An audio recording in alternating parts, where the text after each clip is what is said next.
औज़ुबिल्लाहि मिनश्शैतानिर्रजीम बिस्मिल्लाहिर्रहमानिर्रहीम। अस्सलामु अलैकुम प्यारे बहन भाइयों, अल्लाह पाक से दुआ है आपको सेहत, तंदुरुस्ती और अमन वाली ज़िंदगी अता फ़रमाए। आमीन या रब्बल आलमीन। और आपकी रिज़्क़ में बरकत और कुशादगी अता फ़रमाए। दोस्तों, दुनिया में 5 लोग ऐसे हैं जो सुकून की नींद नहीं सो सकते, यानी वो पुरअमन नींद नहीं सो सकते।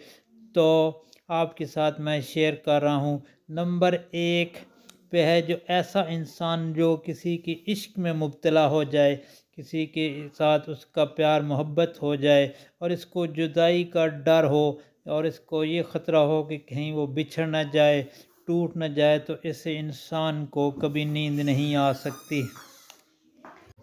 ऐसा इंसान जिसकी ज़िम्मेदारियाँ ज़्यादा हों, जिसकी रिस्पॉन्सिबिलिटीज़ एक्स्ट्रा हों, लेकिन इसके पास देने के लिए कुछ भी ना हो, इसको सुकून की नींद नहीं आ सकती।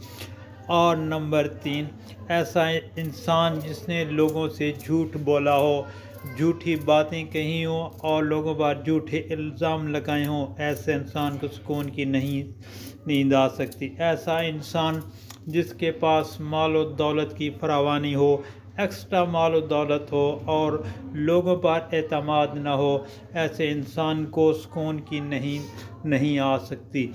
और आखिरी नंबर, ऐसा इंसान जो किसी कत्ल का इरादा रखता हो, वो सुकून की नींद सो नहीं सकता, यानी किसी को मारने का इरादा हो तो उसको वो सुकून की नींद कभी भी नहीं आ सकती।